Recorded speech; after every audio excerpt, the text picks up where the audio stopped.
when you're connected with someone on LinkedIn for the first 2 weeks, the algorithm will show new connection content more prominently for 2 weeks. So if you're consistently adding new connections from your target market and you're posting regularly 3 to 7 times a week, like your content will get in front of them regularly.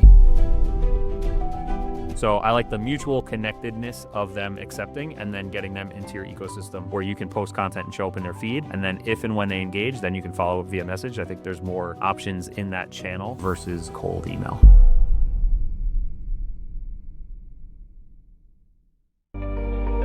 This podcast is brought to you by Penji. Penji is a creative subscription service that gives you access to pre-vetted, agency-trained creatives from all over the world.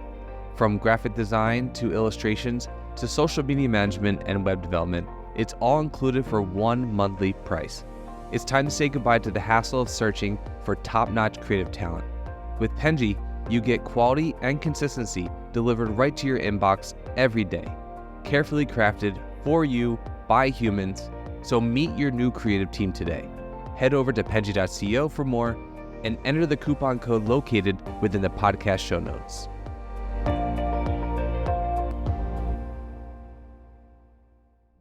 Hello, everyone, and welcome to the Fully Managed Podcast, the podcast where we discuss marketing and business tips to help assist you on your business journey. I'm your host, Shannon, Penji's partnership coordinator, and I'm joined here today with a very special guest, Todd Genastasio from Tresnick Media. Thank you so much for coming on with me today. Thank you very much, Shannon. Appreciate it. I'm grateful to be here. Thank you so much, and I appreciate the help with your last name, and I got it right, so this is a good day. Could you just start by telling us a little bit about yourself, how you kind of worked yourself up to this point, and kind of what you're doing right now? Yeah, for sure. So for me, my first online brand actually started while I was drunk cooking meatloaf with my roommates. Awesome. I didn't expect that at all. That's awesome. Yeah. So back in 2009, which you may be too young to remember. You look pretty young, but It was 9. Oh man. This was before iPhones had cameras on them. There was no Instagram or TikTok. There was no video on Facebook. YouTube was just like on the come up. And I got a flip camera for Christmas from my parents, which is this little guy for those who are Shannon's generation. And it was a flip camera because a little USB flips out of the side. And it was like the first pocket camera, like before GoPros and all that. And like, I'm like a tech geek, so it was like super exciting and cool that I got that. And then after like the 10 minutes of excitement, I was like, okay, cool, but like now what? Because I don't want to be like an actor or director or anything like that. And like I said, like there wasn't like online video content like the way it is today. But I was in my mid-20s and my roommates and I every day would just like go out for fast food or takeout or eat at the bars. And we just were spending a ton of money on that, like, you know, bachelor life and didn't know how to cook and we were very unhealthy. And so we wanted to learn how to cook. And I figured, hey, we got this camera. Why don't we just kind of like goof off and like learn how to cook and we'll record videos of it. And so once a week, we would pick up the finest $11 bottle of whiskey that Bottle King had to offer us.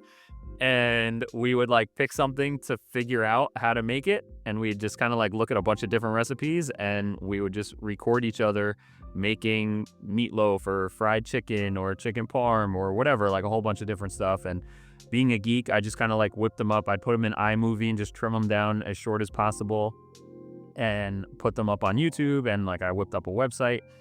And after a couple of weeks, I get an email notification from YouTube that's like, so-and-so commented on your video. And it was like, oh, you guys are hilarious and this recipe came out great. Can't wait for the next one. And I was like, why would someone try our recipe? This is the dumbest thing ever, right? Like, this is crazy. And then like I looked at the stats and we had like thousands of views on the video. And I was like, whoa, this is like kind of funky. And then what happened was we actually ended up at the top of Google for like easy recipe for meatloaf, easy recipe for chicken parm. Eventually, like after a couple of months, we were at like, if you just Googled easy recipes, we were number one, like above like foodnetwork.com and like other stuff like that. And while that was just kind of like a drunken side project, what it taught me was like the power of helpful and humanized content that's like optimized for being online. And so what we had kind of stumbled upon was like rich media, which was creating videos that were short and helpful for a specific kind of audience, which we just happened to be. There wasn't any kind of like audience research at the time behind it. We were making it for ourselves. Like we had a problem that we didn't know how to cook the most basic of things, and we learned how to do it and we shared it. And I took those videos and I put them on blog posts, and that just like helped us get onto Google, and like people would like find them. It was useful for them and they would share it with their friends. And then like we ended up with like 2 little niche pockets of like young people like similar to us, and then like actually like mid-50s like divorcees who never had to cook before, and like they were sharing our stuff. And so like we created this whole like flywheel of like creating helpful humanized content, optimizing it just naturally, because like that was, I just called it, this is where like when you talk about marketing being clear over clever, like the headline was like easy recipe for meatloaf, right? Like it wasn't like, you know, like the you know, you'll never believe how this meatloaf is, just like straight up like easy recipe for meatloaf, right? Someone would look that up. Yeah. Right, exactly. And like it was easy to understand, easy for people to share. It was helpful. And so that was kind of like how I learned the current like methodology that I teach and train entrepreneurs and small business owners on, which is that helpful humanized content. So that's kind of how it all came to be initially. Yeah. That is the most incredible background story I think I've heard to date. That's really Great. I'll take that. that's really awesome. No, I mean, like, it's also really nice to hear when people learn things by having fun, you know, because you don't get to hear that a lot. Like, a lot of people be like, the nitty gritty, like, it took so much, you know, and like, it, of course, getting up to this point, I'm sure that there was a lot of hard work involved, but from accidentally learning something really valuable from the get-go is really, really cool, especially when you get to do it with your friends. Yeah, exactly. And unfortunately, I was like still working a cubicle job. I've always been in digital communications and building websites and all that kind of stuff. So that's kind of where like putting the website together came more easily for me versus it would have for someone else at the time. But my roommate, you know, I was in a cubicle job. We didn't know anything about list building or monetizing an audience, and he was my cameraman, and he like quit his job and moved back to New York. And so I lost my cameraman, the project kind of died off, but like, you know, I got a lot of valuable lessons from it and I use it today. And it's a fun story to share with people that like, when you could tell fun stories that have like a lesson, you know, like kind of like Aesop's fables almost, right? Like it helps people like remember. So hopefully more people who heard this will remember like, oh, it's easy to create helpful humanized content and have fun, and that will attract people. Yeah, exactly. I think a lot of people focus on the monetary aspect of it, like what can I make that will make money, and if they're focusing on content related things. And I think that sometimes that just gets in the way of just making something simple and useful that will likely make you money by accident, you know, if you're just having fun doing something. Yeah. That's even with any kind of media for me, if I watch it and I'm like, this person had fun making this, it makes me like it so much more. Yeah. Even with absolutely. songs, like if I can laugh at a song, I'm like, oh, these people had a great time making this song. Then it's like, it's that much more enjoyable. And that there's actually like, you know, quantum physics and spirituality kind of like tied together into this too. Like, not to go off the rails too far, but when you put that, like when you're creating something that you put an energy and frequency into it, that does come across to the audience. And so like that's also why helpful humanized content will stand apart from AI, you know, 100% AI content any day of the week. Like AI is a great tool, but you can't use that for everything. You need to have it, there has to be like some kind of energetics in what you do. Yeah, I like using AI. I actually just started using ChatGPT in the last 2 weeks because I was so intimidated by it. Oh yeah, no, it was just I get so in my head about not being able to think for myself after, you know, I even if I know that I know the answer to something that's in the back of my head, I won't Google it because I try my hardest to remember it. So I'm like, I'm afraid that I'm gonna get like early onset Alzheimer's if I'm not thinking through these things. But I was so intimidated by ChatGPT because I was like, if I'm reliant on this tool, I will never be able to do that again. Like I will not be able to fine tune those synopses that are Right. Yeah, that's true. Yeah, I love that. That's super smart. But it's a very helpful tool for the very painstakingly torturous tasks. Like a lot of our videos we have to create like just 3 points. And in the beginning I was doing these I was watching the video and I film a lot of these. So I was watching the video and finding 3 points because I couldn't remember them off the bat. And my boss was like, "Why are you doing that? That's taking so much time. Just put the transcript in ChatGPT and find 3 points." And I was like, "Gosh, Exactly. it changed my life." And it is, but it's not something that can replace a person. I think people are really worried about that. I of course, there are certain jobs that it is coming up to maybe replacing, but also there's so much need for humans. I think that'll always be a thing, and I think that the worry of I've never been worried that it will replace me. Yeah. I'm more worried Look, that when carpenters switched from screwdrivers to power drills, we still needed carpenters. no, that's it. That's a great analogy, actually. Like, so that's how I look at it. Oh, are the YouTube videos still up there today? I'm so curious. Yes.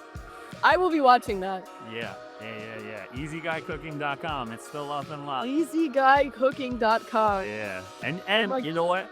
If you are watching this interview right now and you can see me and think like I'm very comfortable on camera and like everything like looks good, like this will show you got to start somewhere, right? Like I was like clunky and awkward. I also weighed like 60 more pounds than I weigh right now. Like, and like, we were in like an ugly apartment kitchen. Like you just got to start, So, what would your with your unique experience, what would your advice be to someone who's trying to like get to your stature in the marketing world? Like, do you think it would just be like have fun with it?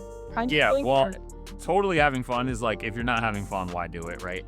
But so if you actually if we carry this story and lessons forward, I left my corporate job in 2011 to start Tresnick Media, which is my content marketing agency, and it was fine. I was like doing a lot of local networking at like the breakfast meeting groups and like these like one-on-one things that you kind of are forced to do, and you kind of force referrals to other people, and they're never good fits, but it kind of pays the bills and all that kind of stuff, and it was fine. And so I had money coming in, and I was basically like a local freelancer building websites and some like minor marketing stuff. And Hurricane Sandy came and wiped out the tri-state area, so all my clients were wiped out for months, and I had no work to do. So that's when I like drank my own Kool-Aid, the stuff that I was like preaching and telling people, but I hadn't been doing myself, which a lot of marketers, cobblers, kids have no shoes. A lot of marketers are in that same boat. And so when all I had was time, I basically sat down and I made a list of like all the questions that I would get at those breakfast meetings from other small business owners who like were trying to figure it out. And went through my inbox to all the questions people would email me. I would just look up like common frequently asked questions. I just made a list of them.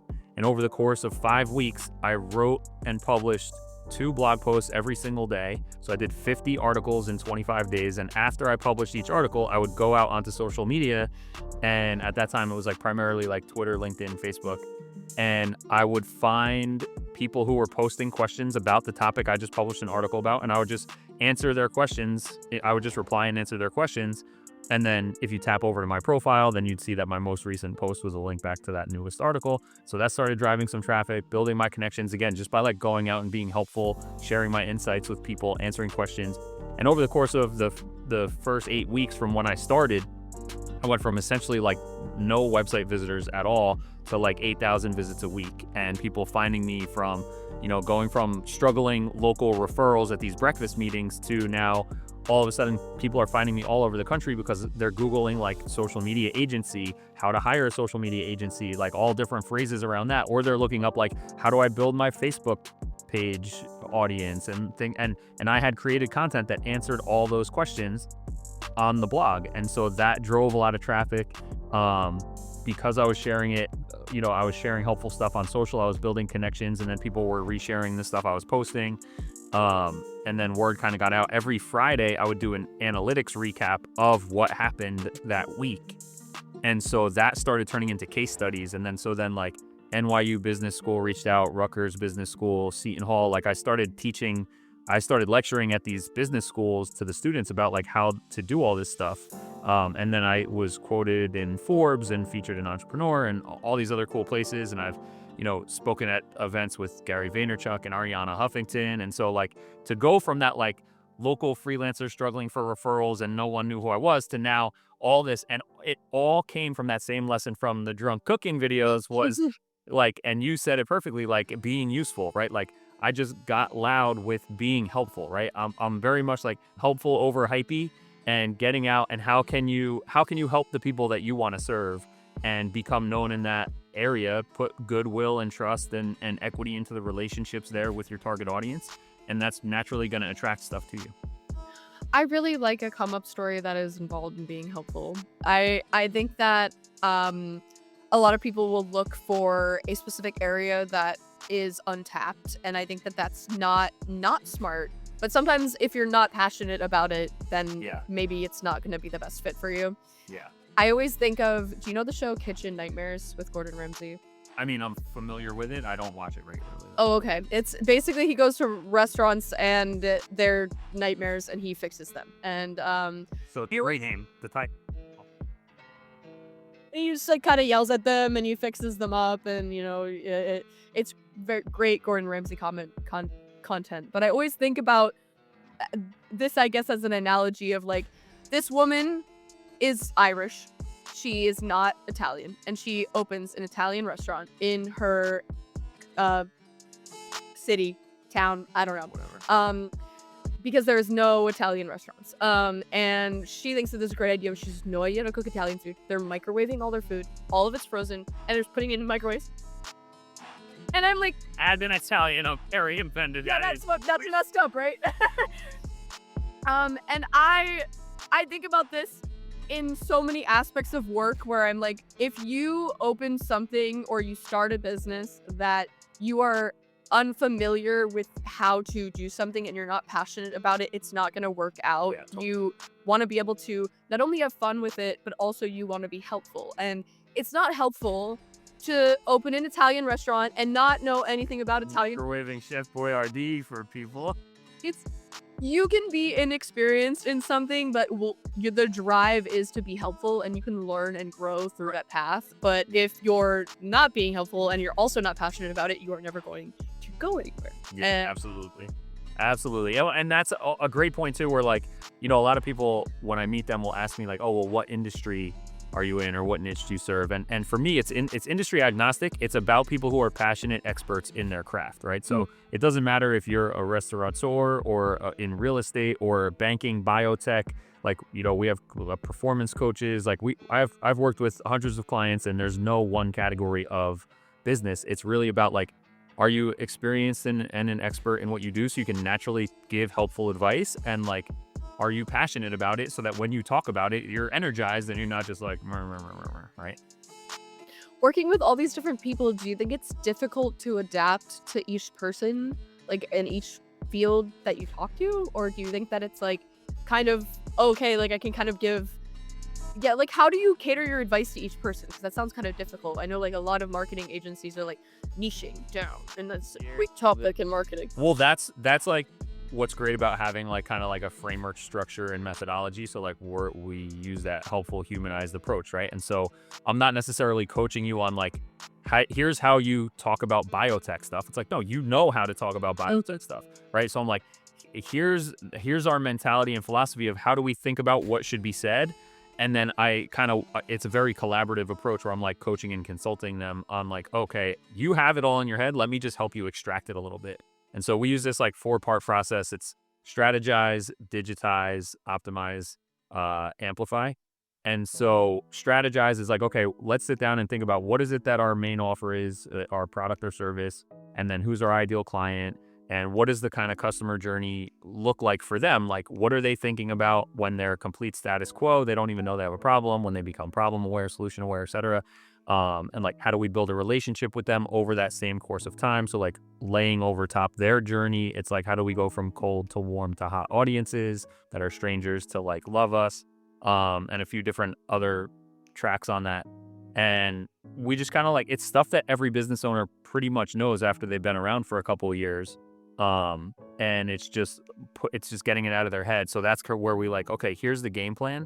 All right, now let's digitize your genius, right? So like understand like what needs to be said at different stages of this customer journey, what people are searching for, what's popular on social, whatever, do that research. And then it's just, okay, now let's digitize your genius. And so here's the topics, and then getting them comfortable just talking about those things, right? And like having fun and demonstrating like their expertise, but also their passion for it, and being helpful and useful for their audience at the different stages, right? And then optimizing it. So if it's going on your blog, we're optimizing it for search. If it's going on social, the different social platforms contextualize differently. And then amplifying it. So we're getting it out, publishing, promoting, potentially running ads behind it. But really it's like the crux of it all is like, okay, what is it that you sell? Who do you sell it to? And what do they need to know? What questions are they asking? And then like now brain dump that out of your head and digitize it into these assets, right? Because one of the exercises, and this is, I have a free 5-minute training that walks people through this. If they want to, we can give it later. But the gist is like, if a client or prospect called you right now or emailed you right now and asked you a question, you off the cuff would respond to them on the phone in 2 minutes, giving them a great, insightful answer that's super helpful. Or you'd hit reply and you would answer their question with no problem. The problem with this is that one person got your answer, but everyone in the market is asking themselves that same question. And so if instead of hitting reply and sending it to one client, or instead of going on Zoom with your one client, you hit record, now you have this content asset that you can put out to the world. And so, yeah, send it to your one client as a reply.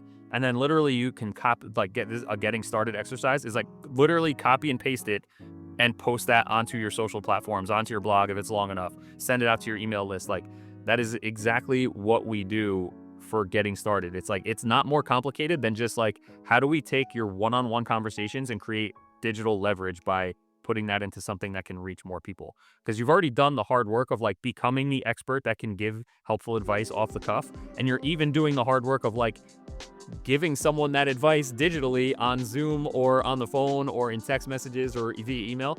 You're limiting your potential by just having it in these private channels. Like, okay, take that same thing and turn it into an asset that can reach more people and amplify across the internet, That's really smart. And it's like not a lot translated. It's not a lot of work because you're already answering it for that person. Exactly. Yeah, that's kind of genius.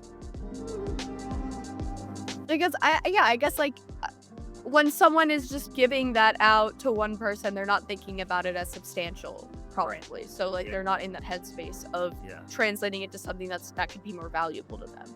Right, exactly. Oh, wow. Okay. Well, now I got good advice. That's my favorite thing about the podcast is getting to learn. So that's right. All right. So we're going to take a little break and play a game. Let's do it. Also fun. Okay. We're getting out of the marketing brain head so that you have to refocus. It's really fun. Okay. First, I'll ask you a bizarre one. How many eggs do you think that you can eat in a waking day? You can eat them any style. You just have to eat them. I mean, I feel like 24 is probably pretty realistic. Is that not a lot? That's I've had people tell me like 8 dozen eggs. I ask a lot of men this question because I think they're way more overzealous with how many eggs they think they can eat. Yeah. Well, it's funny. Sometimes, you see these things on like on Instagram that float around, and it's like a huge pizza, and it's like tag a friend who you like eat this with. If you had to eat this in a half hour, and like half the stuff. I mean, look, I started Easy Guy Cooking because I was an amateur competitive eater, and it's like, so I'll see some of those things and I'm like, I mean, I wouldn't need anyone to help me, and a half hour is way too long, so I'm like, I don't know. Eggs are like, eggs is tough. I've eaten 80 chicken nuggets in 10 minutes, I can tell you that. Yeah. 80? Yeah. Which is actually not, I forget what the record is, but it's not actually, that wasn't even close to the record, because I was like really before I learned how to Yeah, I forget off the this because this was like, this was in 2009. Yeah, but I told you I was the eater. I mean, I still am, but yeah. 80 chicken nuggets. I don't think I could eat 80 chicken nuggets. Like if you gave me like the longest amount of time. No, this is the thing, and this is, I don't know the answer for eggs, But for chicken, I do know the answer. I could eat an infinite amount of chicken nuggets. It's just a matter of the time period. Like if you just were handing me chicken nuggets all day, like I could just eat chicken nuggets all day long. That's crazy. I always think about how much your body can take. Like not even just like your stomach. Sure, it's something. Yeah. Your body will be like, that's too much protein. Right. I think you're gonna die, and then like shut down. Yes. So like the 10-minute record was like that was more of a time constraint than anything. Yeah, I'm also worried about heart attacks, like cholesterol with eggs. Yeah, that's maybe something to be worried about. I don't know. Okay, that's insane. Anyway, that's a good chicken nugget fact. Okay, we'll ask something more on par. Okay, all right.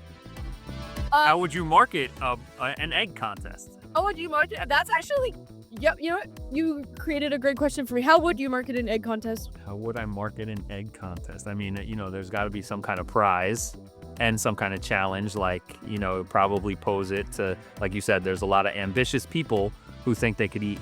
So I think you would really go out and you'd want to get in front of the egg eating community, right? So you'd find some like egg Instagram and TikTok accounts that got some good followers, right?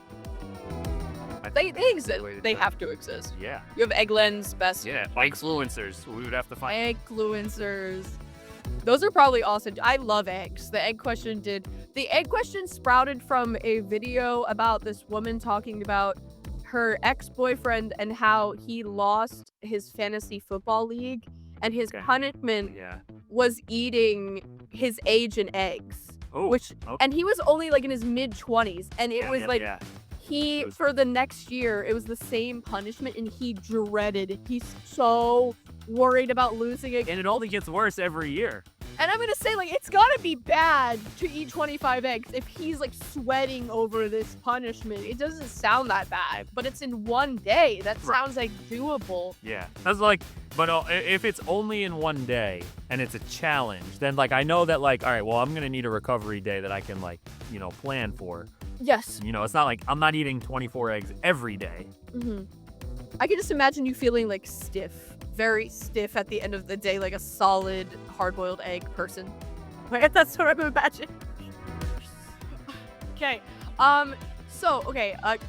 Better on par question now. We're going back on topic. Yeah. Okay. LinkedIn or email outreach? What do you think is the best? I have to flip this on you because the best for what and by who, right? So it really that matters. So your question, maybe for you personally in your line of work, what am I trying to accomplish? Like, are you trying to reach new people? Are you trying to sell something? New people, right? So like new people connecting with LinkedIn. Yeah, that's what I would say. Okay. Yeah. Why? Because it's a mutual connection that they can accept. That's kind of like one of the benefits over like an Instagram or TikTok also, where like you're basically saying like, hey, I want you in my network, and then once we're connected. And quick good fact for the listeners is that when you're connected with someone on LinkedIn for the first 2 weeks, the algorithm, as of right now on the most recent report I saw, the algorithm will show new connection content more prominently for 2 weeks. So if you're consistently adding new connections from your target market and you're posting regularly 3 to 7 times a week, like your content will get in front of them regularly. So I like the mutual connectedness of them accepting and then getting them into your ecosystem where you can post content and show up in their feed. And then if and when they engage, then you can follow up via message. I think there's more options in that channel versus cold email. That is extremely helpful and nice to know because I might actually use that. I have come around to and if you're in B2B also, I should caveat that, like, you asked for me for B2B services, that's what I'm on. Yeah, of course. No, I don't do as much LinkedIn outreach because I think it's kind of something that intimidates me, which it shouldn't, but I think I'm just new to it because I'm younger and I hadn't. You're the host of the Fully Managed Cats. Everyone should want to be connected with you. It's an great. Snur, she's had a finesse and reswipe from me. Go away.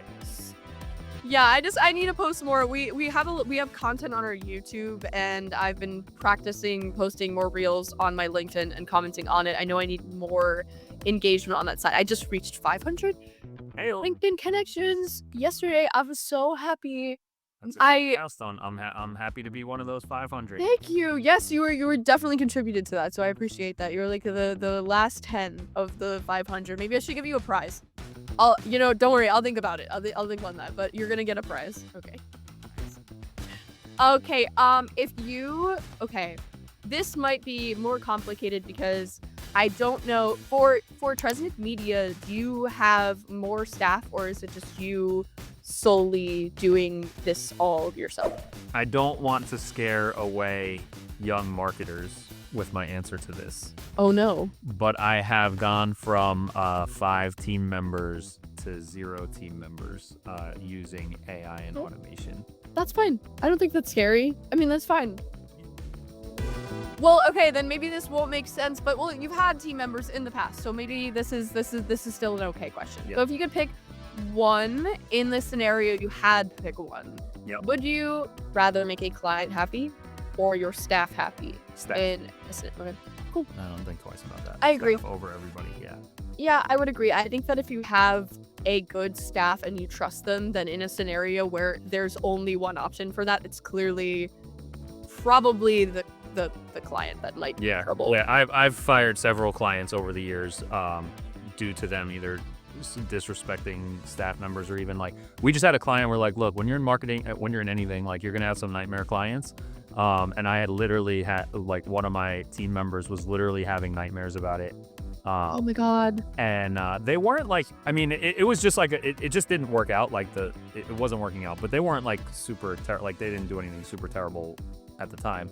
But when she told me that, I was like, we're firing them today. Like, I can't, like, I know like it's been annoying, but if you're literally having nightmares about this, like, that's not the place. Like, this is not, that's not the kind of place that I want to run. So Yeah, no, that's very kind. yeah, I don't think, the people that are on your team are going to matter way more than the clients, because that is like, when you're in the service business, you're in the people business, and that is your company.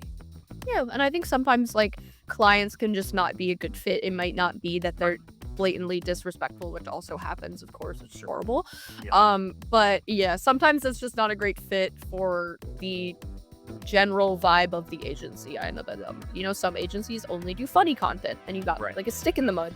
And that's also, and that's also about like going back to like the niching topic, is like, when you understand your own values and principles, number one, as the business owner, to set that vision and values and principles for the culture and for your business, you can make that your niche. Like, for us, it's helpful humanized content. So like, we're not going to work with a client who doesn't want to be making videos where he's giving advice. It's like, right? Or like, look- well, like we had, we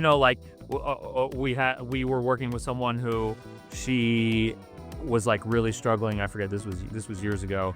But like, it was just like super painful for her to be like writing out like in a simple email that for something that needed to be done. And like, now I'm like, okay, now, but that's also, as a business owner, you learn these things as you get clients, and you're like, okay, I need to recognize that behavior because that's not a fit here anymore, right? Like you said, there's certain people who, like, the Harmon brothers are like a famous like funny video ad company, and it's like, you're not going to work with the Harmon brothers if you want to do like, dry advertorials in Golf Magazine or something, right? Like, you're going to work with them to make hilarious like, Squatty Potty commercials, right? Like, that's what they do. So I think that when you come from like, there's two kinds of niches. There's like industry versus like values and personality and approach. So No, I definitely agree. I think it's very important to know what you want your clientele to be, because I think that a lot of people, of course, when you're earlier on and you're a startup, a lot of times you have to say yes to everyone. Absolutely. And that makes sense. But of course, I think that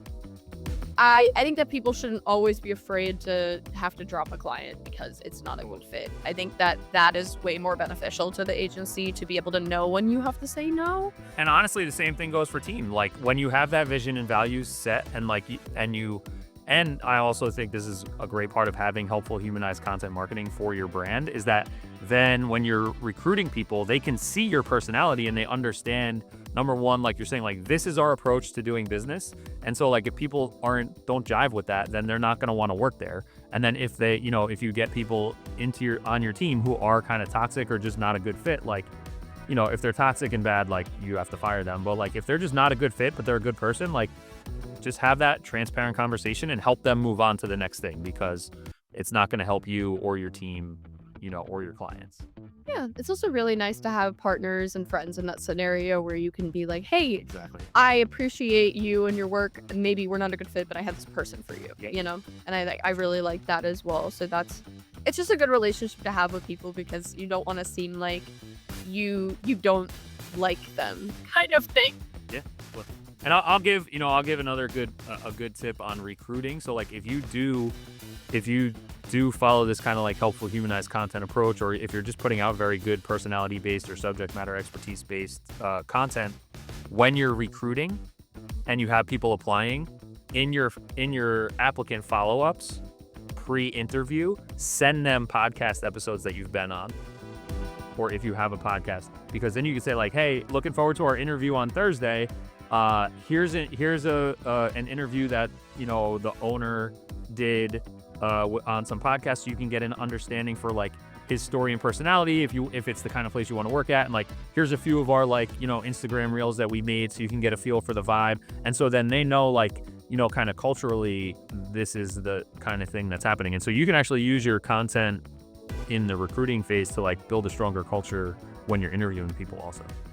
Yeah, that is really helpful. I definitely try to send my videos over as much as possible to people that I'm outreaching to. I think that what is troublesome right now is all of the videos that are on my YouTube right now are the earlier ones, and I'm like, I do so much better. I wish you could see them, but they're not done yet. Especially the quality is a lot better. StreamYard is a wonderful service that is really helpful with the sound quality and the video quality, of course. But you live and you learn, and it is also nice because they'll be able to see their video and be like, wow, this is even better than what I thought it was going to be, and that's really nice. So it is helpful, and making content is all about comfortability too, and I think that people have to adapt to it. I'm not like someone that's ever liked to be on video. I don't have a similar startup. No, you're doing great. Thank you. I like talking, and if this was just an audio podcast, I think I'd be so much happier about it. But it's okay, and I have to gesture less. I do realize this is like No, that's actually really good. I'm an Italian from New Jersey, so I'm gesturing all the time. But I actually heard something yesterday that what's her name? Vanessa Edwards is like she has 2 books. One is called Cues, one is called Charisma, I think. And she's like the science of people and communication. And they analyze like every TED Talk ever. And the top TED Talks, the most viral TED Talks, had the most, maybe not the most, but like they all had like a huge amount of hand gesturing. Interesting. So your TED Talk will go viral when you get there. I also grew up around New Jersey Italians. We thought we were Italian actually up until 2 years ago when I took a 23andMe and found out we're not even a lick of Italian, which is surprising. A bummer. Sorry to hear that. It's okay. It's really funny to have grown up with a stereotype in your family of how Italian should be, and then find out that we're not even Italian, which is very, very funny and kind of offensive maybe, but well, anyway, I have to cut this short because we're already over time, but this was absolutely so incredible. Thank you. This had a blast. I hope it was fun for the people to watch, because I had a great time hanging out with you. I hope so. Yes, this is very fun, and I love when my conversations are just fluid and conversational. This has been very incredible, and I love laughing on the podcast. Yeah, that's my favorite. Thank you. And a great come-up story, so thank you so much for sharing that with us, because I'm sure hopefully it helps some people watching. Yeah, I hope that people are able to have more fun in the marketing space, because I feel like some people do not, and that's not fun, and that's not, So thank you so much, and thank you everyone for watching. Don't forget to like and subscribe to see more fun stories like this, hopefully in the future. You've been listening to Fully Managed, brought to you by Penji. Check out the show notes to learn more about today's guest. And to learn more about Penji, the human-first creative subscription service, head over to penji.co. And by the way, if you're still listening, it would mean the absolute world to us if you were to share this podcast with a friend and, of course, subscribe.